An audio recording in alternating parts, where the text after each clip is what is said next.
Le pasteur a introduit un grand thème pour cette année. Dans sa pensée, telle que j'ai bien compris, il voulait résumer par dire que c'est l'année de la conformité. C'est ça?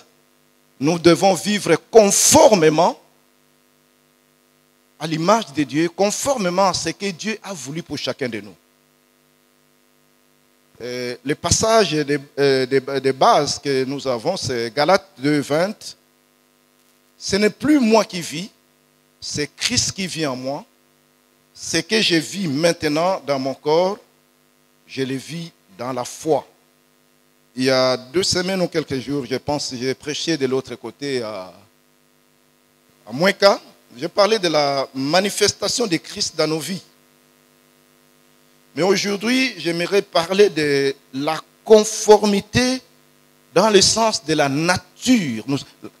La conformité naturelle. L'origine et le caractère de l'homme doit être entaché de la nature de Dieu. Puisque quand Dieu crée, il dit que créons l'homme à notre image.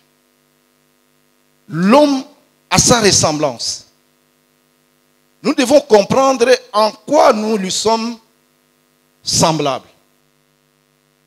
Nous devons savoir comment sommes-nous son image. Créer l'homme à son image. Et quand nous lisons ici, ce n'est plus moi qui vis, c'est Christ qui vit en moi. En réalité, dans la régénérescence, dans la restauration de l'homme après le péché, avec l'acte posé par le Seigneur Jésus-Christ sur la croix, il vient imposer en nous la réalité du départ pour tous ceux qui l'acceptent comme Seigneur et Sauveur. Comme c'est dit dans la promesse. Quand c'est lui qui vient en nous, par la foi, j'accepte que je reprends ma nature du départ. Alléluia. Ce n'est plus moi qui vis. Et comme si je disais, la récréation. La récréation, pas le sens de se reposer, non. La création, nous avions une nature dans la création, à l'image de Dieu. Par les péchés, nous avons perdu cette capacité, cette nature. Et en Jésus-Christ, nous récupérons cette nature. Et mieux encore, lui vit en nous donnant la capacité d'agir et d'action. C'est mieux qu'au départ même. C'est ainsi que nous la vivons par la foi. J'avais parlé du fait de devenir visible. Ici, il s'agit de la volonté de rendre visible Christ qui vit en nous. C'est la volonté de Dieu. C'est aussi faire connaître, donner des preuves de la présence de Jésus dans nous. Faire révéler des actions et des actes concrets qui démontrent que Christ vit en nous. Dans notre attitude, on doit vivre cette manifestation. C'est ainsi que je voulais revenir à l'origine. L'origine et le caractère de l'homme. Ce que nous pouvons trouver dans Genèse chapitre 1er, verset 26. Genèse chapitre 5, verset 1er. Dans beaucoup de passages, on nous parle de la ressemblance avec Dieu. Les Écritures décrivent la condition originelle de l'homme par l'expression à l'image et à la ressemblance de Dieu. À l'image et à la ressemblance de Dieu. Cela veut dire qu'il y a une différence entre l'homme et l'animal, l'homme et la nature. Il ne semble pas y avoir une différence significative entre ressemblance et image si on va à l'interprétation dans les textes d'origine en hébreu. C'est la même chose. Image de Dieu, ressemblance à Dieu, il n'y a pas beaucoup à interpréter. Et nous devons comprendre ça en français facile. Amen. Vraiment en français facile, pas dire que non, en grec ça sera comme ça, en hébreu ça sera comme ça. C'est tel que c'est dit là. La manifestation, telle que c'était à l'origine, pas une copie, à l'image de Dieu. Et je voulais parler de 4 points, si j'ai le temps. Je commencerai d'abord par les caractères originels de l'homme, conformément aux Écritures. Quand on parle de la ressemblance, est-ce que c'était une ressemblance physique? Puisque quand on parle de ressemblance, il y en a qui croient que c'est la ressemblance physique. Ce n'était pas une ressemblance physique, puisque Dieu est esprit. Il est esprit. Et il n'a pas donc de membres comme nous. Il n'a pas de pieds, il n'a pas de jambes. Alors qu'il y en a qui font la représentation de Dieu à leur manière. Ils font la représentation d'un géant, ils font la représentation d'un grand, ils font la représentation de quelqu'un qui a un visage peut-être à leur manière. J'ai déjà vu plusieurs statues taillées pour expliquer, chacun à sa manière, la ressemblance avec Dieu. Si vous allez en Inde, vous comprendrez plus. Il y a plus de dieux que des hommes. Plus de dieux que des hommes. Chacun peut avoir 3, 4 dieux. Et représentés, ils ont leurs loges, dans leurs magasins, partout, dans leurs maisons. Ils ont des représentations taillées des dieux. Mais notre Dieu, on ne peut pas imaginer sa forme, ni sa taille, ni sa longueur, ni sa largeur. On ne peut pas l'imaginer. On ne peut pas même réfléchir sur ce qu'il est. Alléluia. Alléluia. Alors nous ne pouvons pas imaginer que non. Nous sommes créés à l'image de Dieu, c'est-à-dire, il a notre physique. Il n'a pas les membres comme nous. Peut-être que c'est notre bras qui est son bras.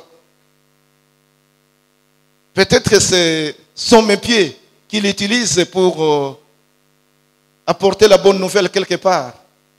Mais Dieu, on ne peut pas imaginer sa forme physique.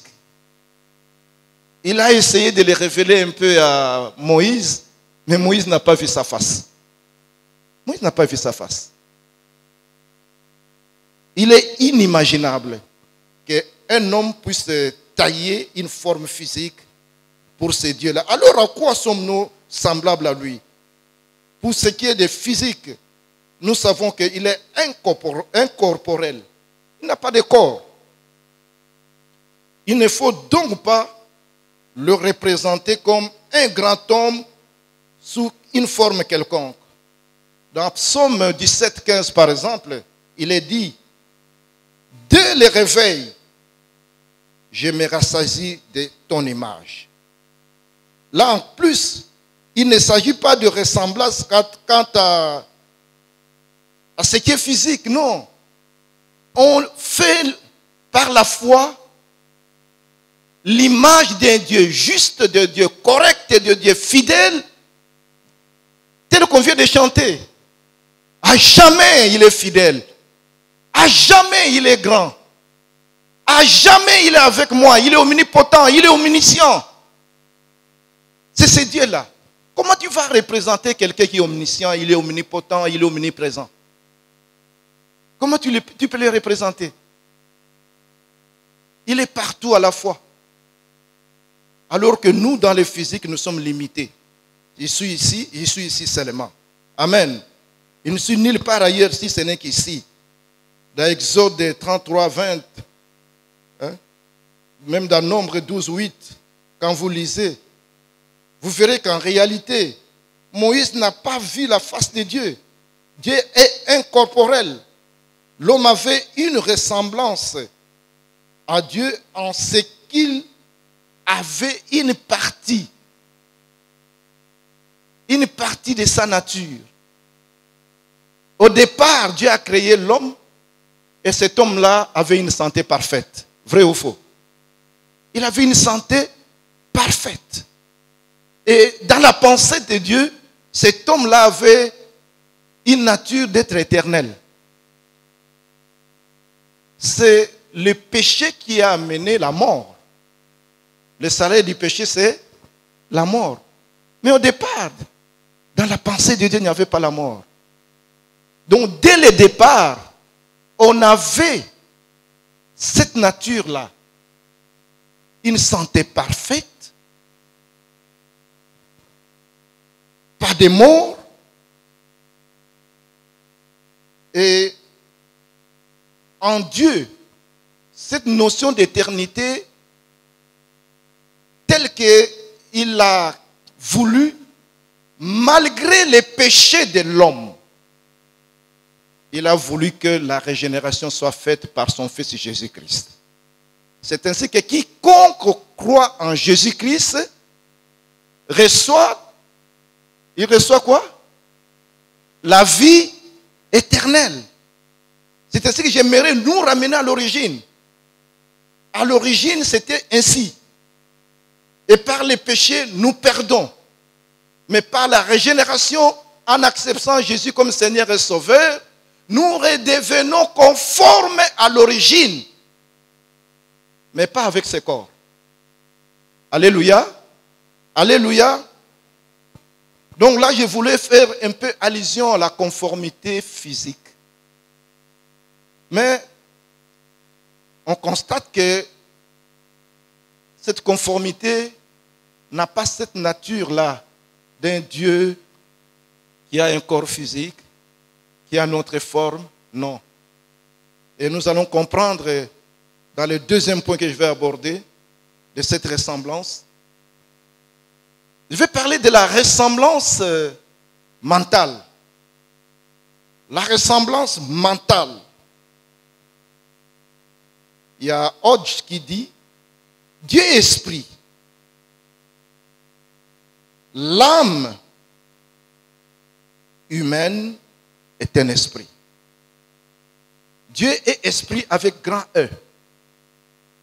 Mais l'âme humaine est esprit avec petit E. Donc les attributs essentiels de l'esprit, et nous devons connaître. Dans la ressemblance là, si Dieu est saint, nous avons aussi cette ressemblance spirituelle. Et dans cette ressemblance spirituelle avec petit E, nous sommes esprit, la conscience, la volonté et la raison sont logés dans cet esprit-là. Alléluia. Nous sommes esprit. Les attributs essentiels de l'esprit sont, premièrement, la raison. Deuxièmement, la conscience. Et troisièmement, la volonté.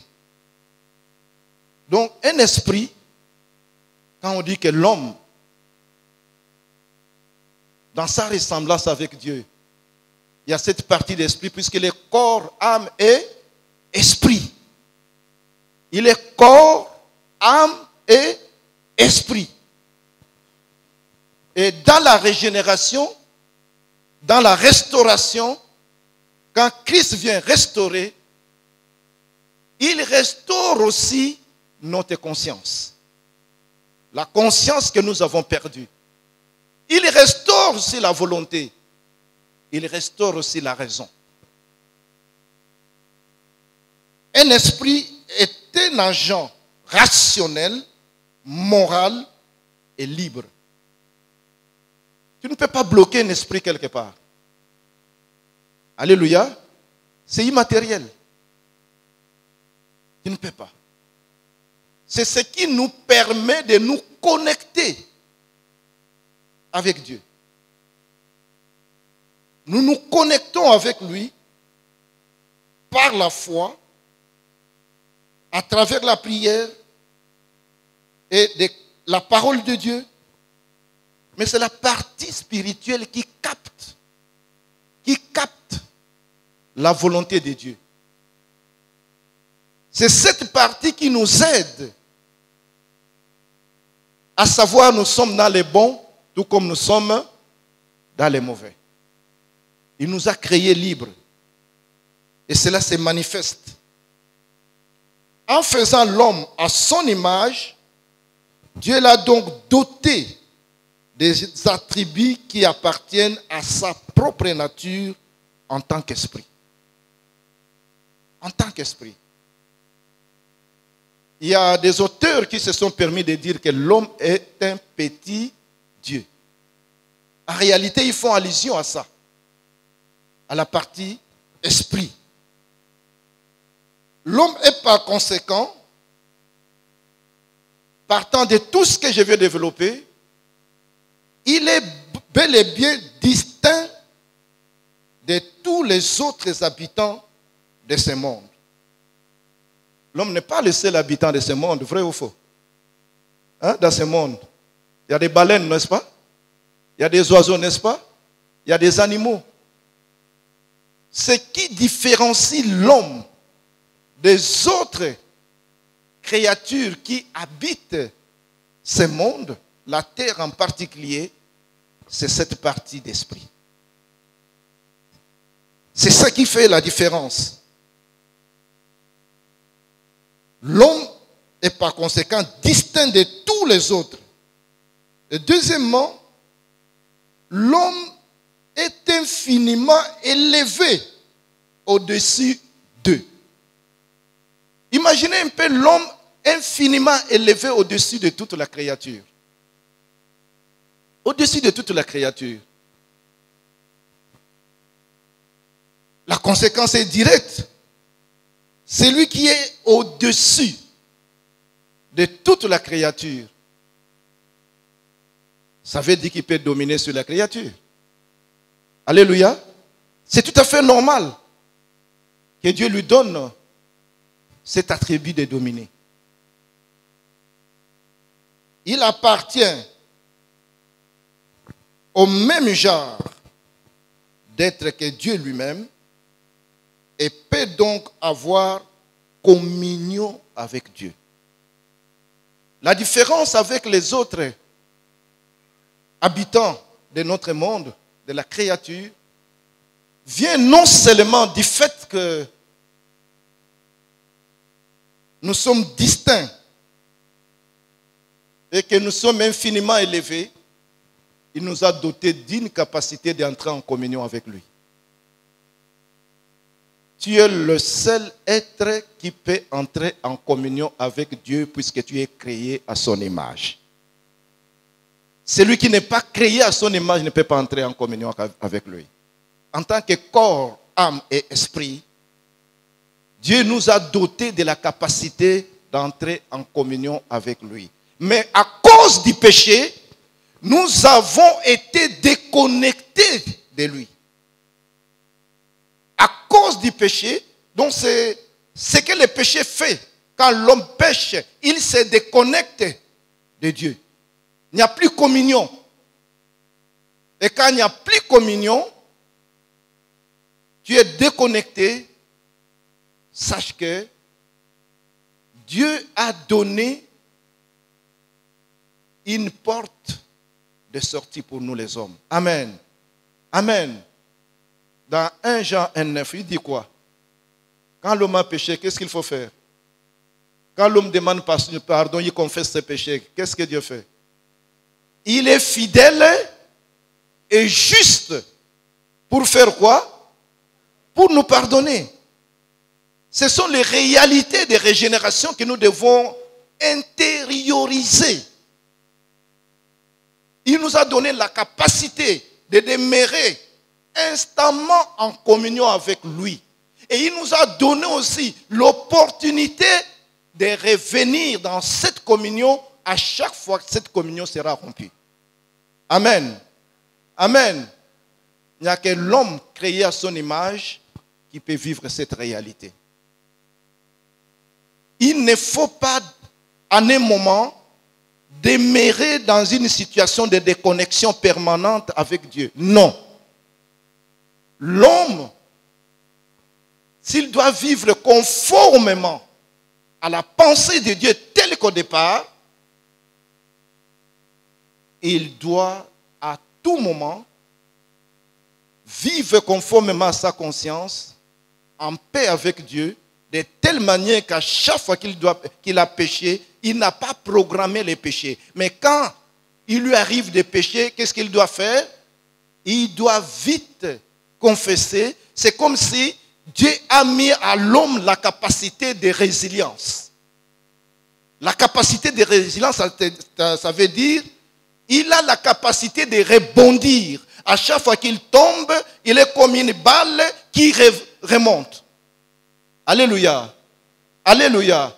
L'homme spirituel a cette capacité de résilience. Quand l'homme spirituel n'a plus cette capacité de résilience, c'est-à-dire il est comme une balle qu'on a dégonflée. Il n'a plus d'esprit. Quand tu n'as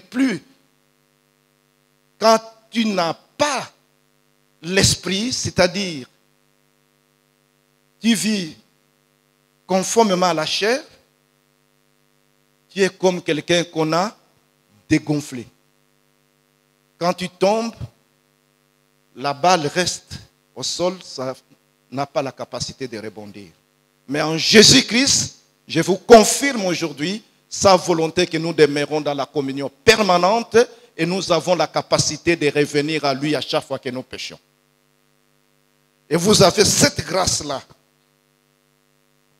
cette conformité de nature est la condition essentielle de notre capacité de communier avec Dieu et au-delà même de communier avec lui, puisque nous communions avec lui, nous avons la capacité de le connaître.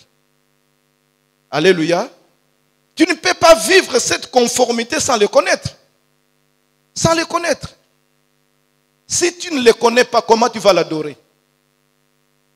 Dans l'adoration, nous nous appuyons sur les attributs de Dieu.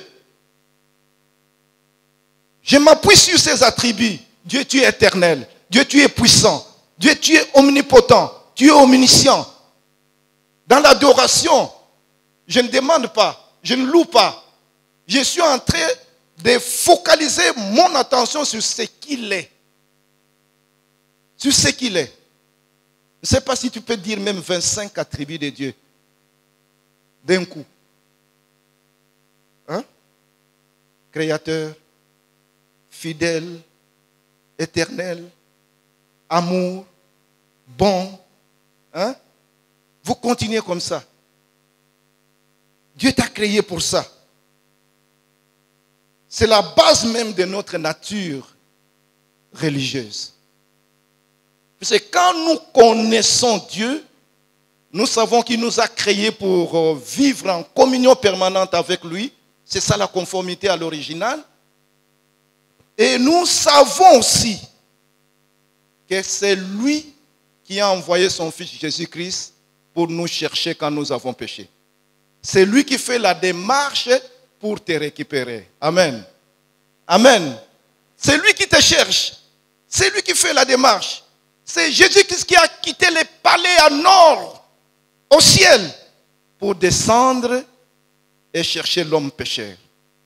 Ça veut dire que tu as de la valeur devant Dieu. Dieu ne t'abandonnera jamais, puisqu'il sait qu'il t'a créé à son image, puisqu'il sait qu'il t'a créé pour l'éternité.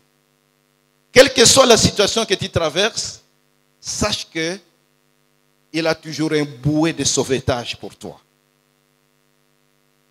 Chaque jour, il te donnera toujours l'opportunité de revenir à lui. Cela a beaucoup d'implications. Nous servons Dieu tout en sachant que nous avons une mission sur la terre. Si nous sommes inconscients de ça, nous allons périr comme des bêtes, comme les animaux. Mais nous ne sommes pas comme les autres créatures. Cette affirmation est conforme aux Écritures. Nous devons nous maintenir dans cette communion conforme à l'origine. Imaginez un peu Adam dans le jardin, et il est dit dans les Écritures, il entendait l'appel de Dieu le soir. Le soir, Dieu, c'est comme si Dieu descendait au jardin pour causer avec eux. Ce n'est pas une communion permanente. Hein? Dieu vient causer avec lui.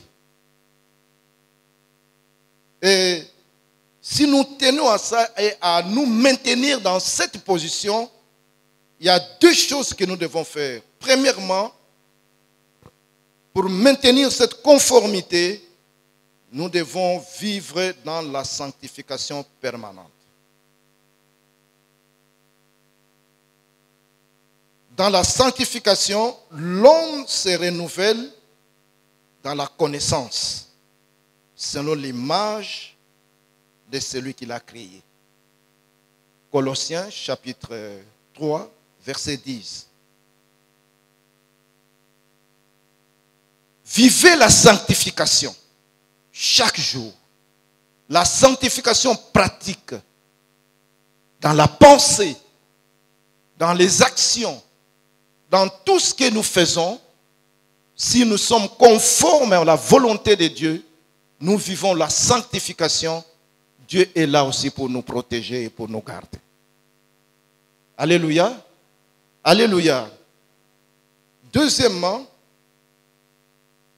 le renouvellement commence par la régénération, mais elle se poursuit par la sanctification.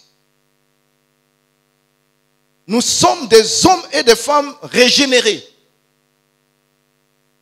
par Jésus-Christ, grâce à son sang coulé pour nous, nous sommes régénérés. Je ne sais pas qui croit qu'il est régénéré ici. Qui croit qu'il est régénéré? Qui croit que par le sang de Jésus, versé sur la croix, il a été régénéré? Et ça ne se limite pas par les chansons. Celui qui est régénéré peut lever la main. C'est celui qui peut chanter « Son sang effacé ». Vous connaissez ça? C'est celui qui peut chanter. « Son sang effacé, toute condamnation pour ceux qui demeurent en Jésus. » Amen. Pour ceux qui demeurent en Jésus, son sang efface toute condamnation. Pour ceux qui demeurent en Jésus, ils peuvent vivre la sanctification permanente. Puisque son sang est le savon spirituel qui nettoie et qui nous fait récupérer. Alléluia.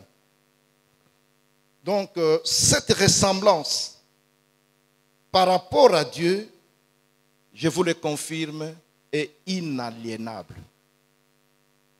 Inaliénable. Et puisqu'elle est constituée, nous avons la capacité, donc l'homme a la capacité, cette ressemblance inaliénable donne la capacité à l'homme de vivre la rédemption et de mener une vie selon les valeurs conformes à la volonté de Dieu. Nous avons des valeurs, les valeurs de la vie. Tous ceux qui ne sont pas régénérés peuvent vivre d'autres capacités comme talent. Ils peuvent développer aussi. Ils peuvent faire toute autre chose. La différence entre les autres, la créature, à l'image de Dieu, altérée, avec nous, qui sommes régénérés, la différence vient de la communion. la communion avec Dieu. Ceux qui ne sont pas régénérés ne sont pas en communion avec Dieu. Mais nous qui sommes régénérés, nous sommes en communion avec Dieu. Et l'homme a été doté de grandes capacités. Ces capacités, Dieu a donné à tout homme, depuis le jardin d'Éden. Quand nous devons vivre conformément à son image, nous devons aussi connaître ces petits détails. Premièrement, Dieu a donné à l'homme la capacité et les facultés intellectuelles. Partant de ces capacités et facultés intellectuelles, il lui a donné 2 ou 3 ordres que nous devons savoir. Le premier ordre qu'il lui a donné en plaçant l'homme au jardin, selon Genèse chapitre 2, verset 15, premier ordre qu'il lui a donné, il lui a donné l'ordre de développer le jardin. L'ordre de développer les jardins. Celui qui vit conforme à la volonté de Dieu. On dit année de conformité. Ça doit être quelqu'un qui se considère dans le jardin de bonheur et il prend comme décision cette année de développer quelque chose. D'agir, de travailler. Donc cette année, ce n'est pas une année de paresse. Alléluia. Alléluia. Puisque Dieu lui-même est un travailleur. Tu veux obtenir ce qui est de toi au milieu de ta génération, apprends à développer. Apprends à développer une idée, apprends à développer une activité, apprends à faire quelque chose. Dis que non, je suis en train de faire ceci en attendant. Non. Va quelque part, trouve ce que tu dois faire et Dieu va te bénir. Dieu ne bénit pas la paresse. Dieu bénit l'activité et surtout l'activité inspirée par lui. Priez, priez, priez que Dieu vous inspire à faire quelque chose. Il vous a doté de cette capacité, de cette intelligence, de cette faculté de développer. Et c'est un ordre, selon Genèse 2:15. Si vous trouvez ce que vous devez faire, considérez ça comme un trésor. Et comme c'est un trésor, il vous donne aussi le deuxième ordre, ordre de garder et de protéger. Vous êtes les vigiles de ce qu'il vous a donné. Vous-même. Vous êtes les gardiens des dons, capacités. Celui qui trouve un trésor, il fait quoi? Il doit cacher ça. Il cache ça. Puis s'il publie, on va l'attaquer. Ça fait partie de l'ordre que Dieu nous a donné. Comment tu protèges ton trésor? Comment tu protèges tes capacités? Même ceux qui inventent, il y a un système de protection de l'invention. Il y a un système de protection. Et c'est un ordre de Dieu pour nous, depuis les jardins. La conformité voudrait aussi que nous soyons vigilants. Alléluia. Que nous soyons vigilants dans la vie. Ce n'est pas facile. Nous travaillons dans un monde, dans un environnement tel que tu t'y trouves, les prédateurs viennent pour arracher. Les gens ne sont pas contents de ce que tu développes. Tu auras toujours des adversaires. Tu auras toujours des gens qui vont t'attaquer. Mais il faut savoir une chose, Dieu t'a donné aussi la capacité de protéger et de garder. Et troisième ordre que nous devons retenir, il a donné à l'homme l'ordre de dominer sur la terre et sur toute la créature de la terre.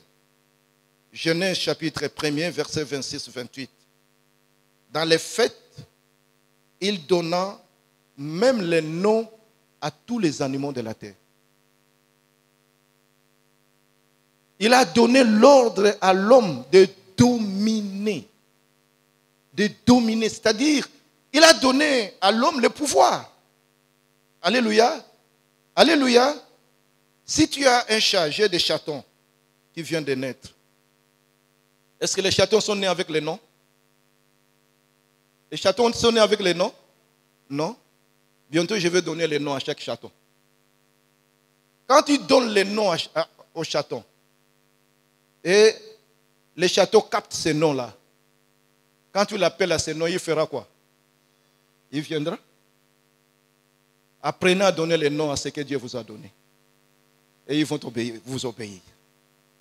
Et vous allez dominer puisque c'est vous qui avez donné les noms. Adam a donné les noms à tous les animaux de la terre. C'est ainsi que ces animaux-là devraient lui obéir. Mais on a perdu cette capacité-là. Mais dans la régénération, Dieu nous redonne cette capacité-là. Apprenez à dominer.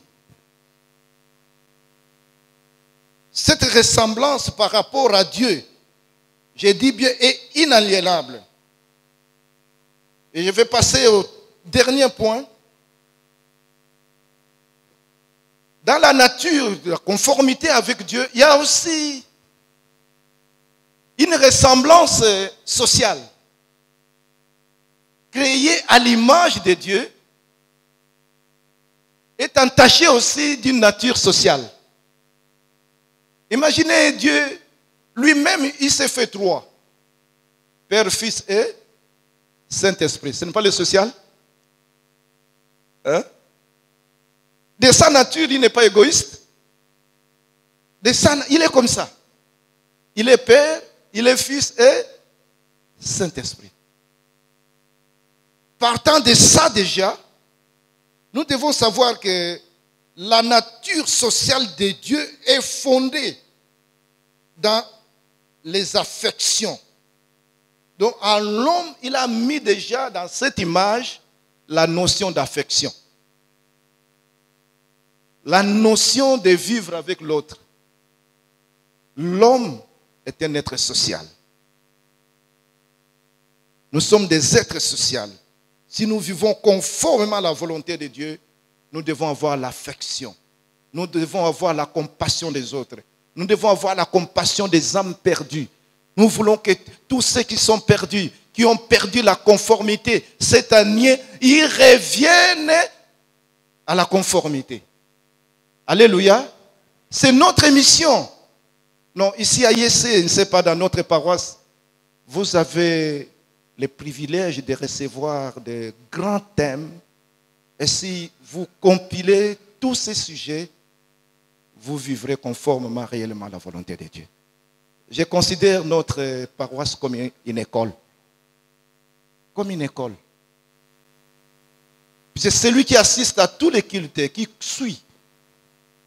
Je ne sais pas si tout le monde capte les prédications, les messages, tels que le pasteur le veut.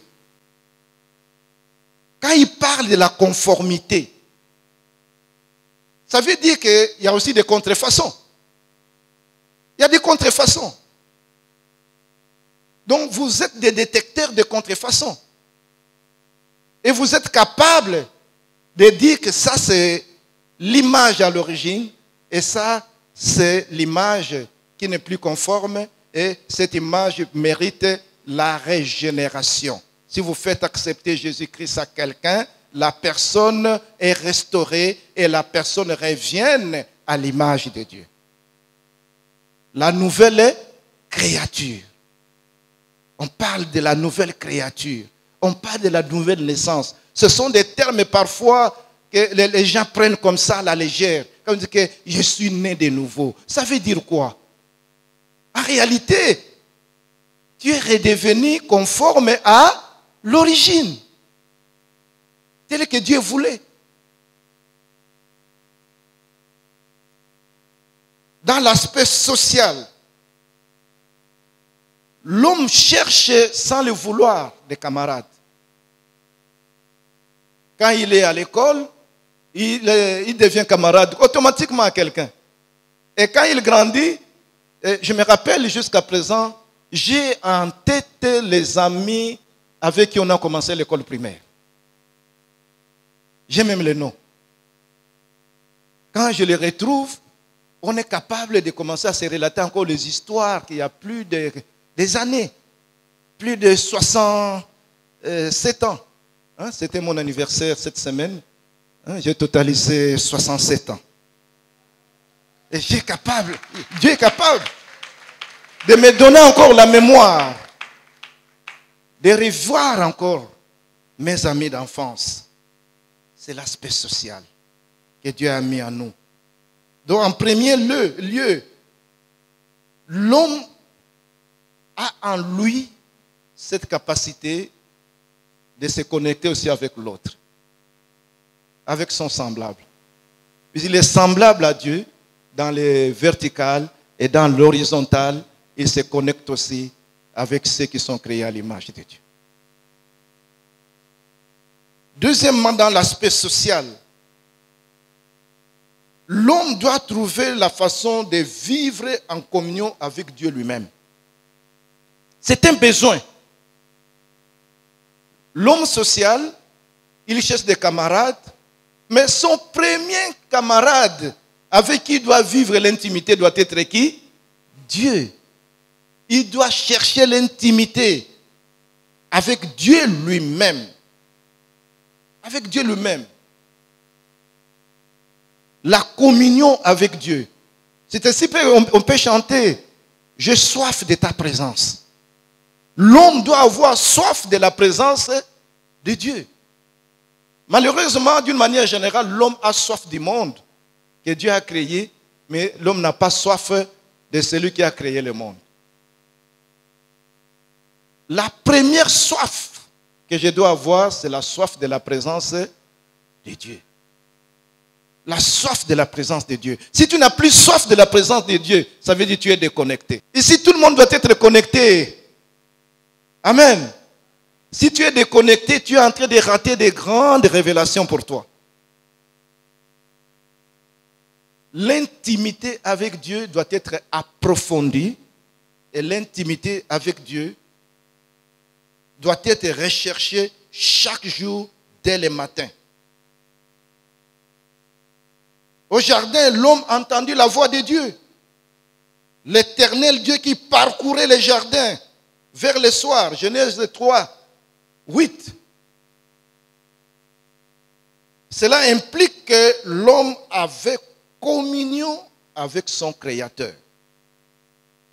L'homme qui vit conformément à l'origine, enfant de Dieu, il doit vouloir vivre en communion avec son Créateur. S'il ne le vit pas, il ne vit pas non plus. Alléluia. Alléluia. Si tu ne vis pas en communion avec Dieu, c'est-à-dire tu ne vis plus, tu es mort. On appelle ça la mort spirituelle. Spirituellement, tu es mort. Donc, Dieu avait créé l'homme pour lui-même. Et l'homme trouvait une suprême satisfaction dans la communion avec son Seigneur. Donc le plus grand bonheur que l'homme doit avoir, c'est de demeurer en communion avec Dieu. C'est le bonheur au top. Et ne chantez pas parfois pour le plaisir de chanter. Nous, à notre génération, quand je me suis converti, quand je chantais, c'était pour me rappeler d'un grand événement de la régénération. Que je ne sais pourquoi dans ta grâce, Jésus m'a tant aimé. Pourquoi par son sang il est fait ma dette et mon paix. Mais je sais, lui j'ai la vie, il m'a sauvé dans son amour.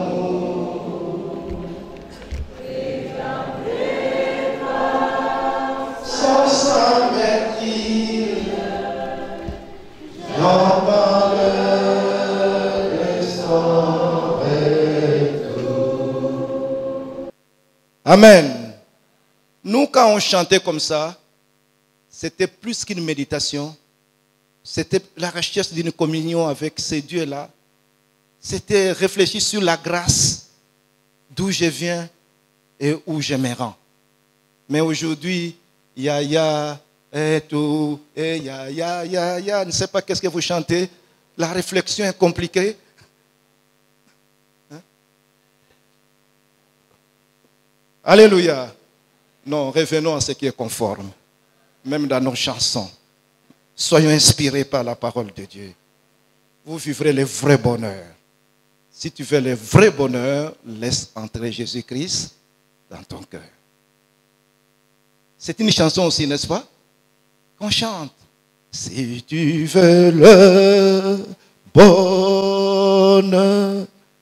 le vrai bonheur, laisse entrer Jésus dans ton cœur. Alléluia. Nous, on chantait comme ça. Mais vous, aujourd'hui, je ne sais pas. Vous-même, vous connaissez ce que vous chantez. Donc, dans la copie conforme de Dieu du départ, il y a cette communion permanente même en chantant. Et l'homme cherche l'amitié. L'amitié, l'homme a besoin de l'amitié. Cette intimité avec Dieu provoque aussi les amitiés. Et Dieu a compris ça. Dieu a compris. Je vais terminer par là. Dieu a pourvu également à l'amitié humaine. Et vous savez ce qu'il a fait? Quand il a constaté que l'homme n'avait pas d'amis, quand il était entouré seulement des animaux, il a créé la femme.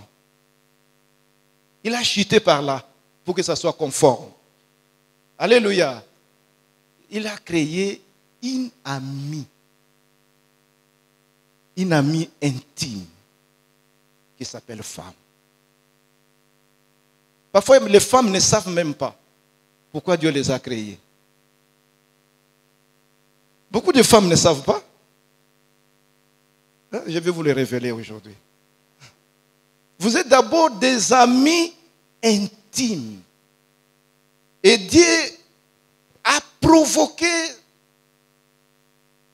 un rappel à l'homme pour que l'homme lui-même se rappelle que la femme est son amie intime puisque elle est une partie de son corps. L'homme est créé de la poussière de la terre. Est-ce que la femme est créée de la poussière de la terre? Elle est créée de quoi? L'os de l'homme. L'os. L'os est dur et l'os est poli. C'est ça la nature de la femme. La femme n'aime pas la poussière. Même quand elle est en claquette, en babouche, elle marche, elle a un peu de poussière là-bas, elle fait quoi? Elle enlève. C'est ainsi qu'elle est changeante. Elle doit toujours s'habiller chaque jour d'une manière bien. Elle doit changer les habits. Mais moi, un homme, ma veste, cela peut faire même 10 ans. Unique. Chaussures peut faire 20 ans. Pas de problème. Mais pour ma femme, non. Non. Elle n'est pas la terre. Hein? Quand elle voit qu'il y a trop de poussière dans cet habit-là, elle enlève. Elle cherche l'habit neuf qui n'a pas de poussière. Elle prend tout son temps devant le miroir puisqu'elle n'est pas la poussière. Elle est l'os poli, clair. L'os doit être toujours propre, très propre. Brillant même, brillant. Brillant. Ça, c'est la copie conforme à l'original. La femme n'est pas poussière. Une femme qui est sale, ça veut dire qu'elle n'est pas la copie conforme à l'original. Vous aussi les hommes, il faut comprendre. Si vous comprenez ce message, vous êtes mariés, travaillez, faites tout pour mettre un budget à la femme pour qu'elle demeure conforme.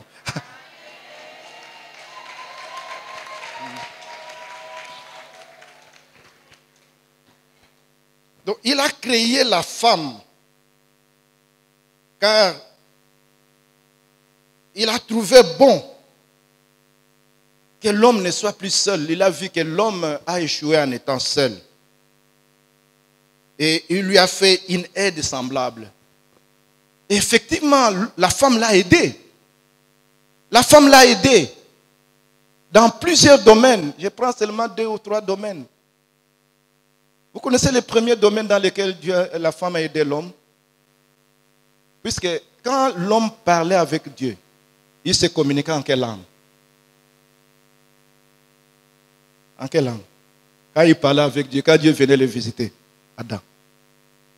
En esprit, n'est-ce pas? En langue, on ne sait pas. Imaginez.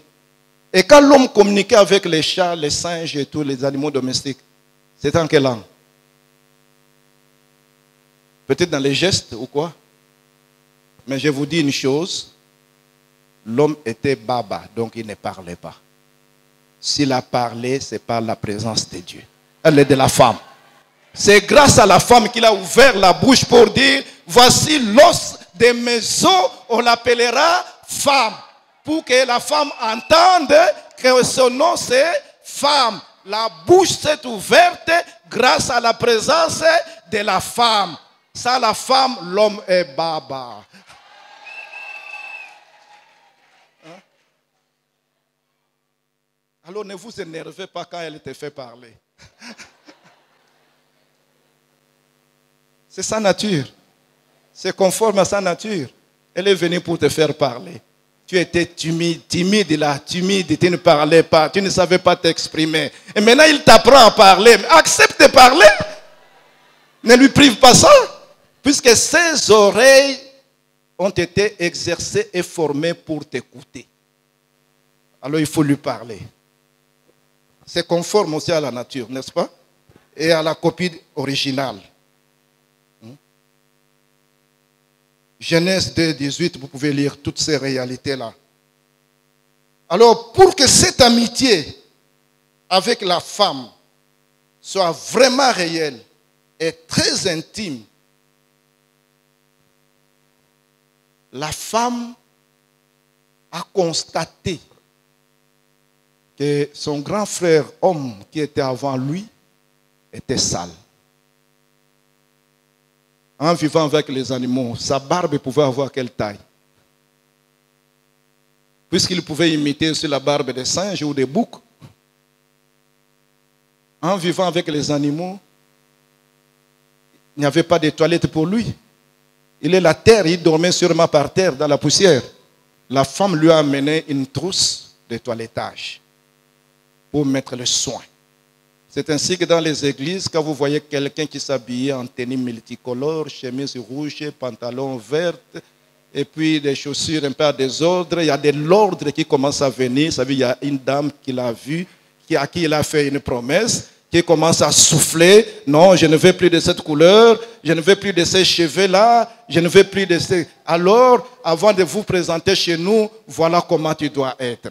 Et vous voyez, l'homme aussi devient conforme.